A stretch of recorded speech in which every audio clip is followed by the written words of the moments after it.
Hi guys, welcome my vlog. Barbecue ba hanap nyo or shumai? Tara, samahan nyo ako. Dito pala sa amin guys, yung hotdog 5 piso maliit.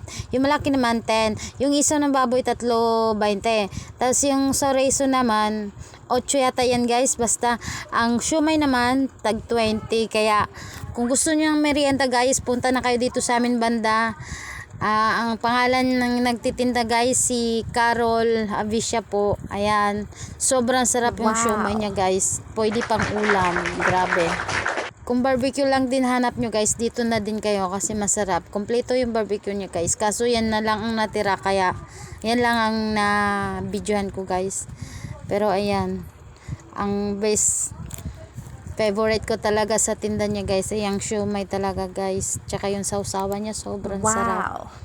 Kaya guys, ano pang inaantay nyo? Bili na kayo dito guys. Yung mga taga Matapay dyan, dito na kayo bumili. Sulit pa yung 20 mo guys. Pang ulam na siya. Pasalamat ako sa may-ari nito guys kasi pinayagan niya ako mag video guys. Grabe. Available din pala sa kanya guys yung gatas na may pakwan guys. Ang sarap.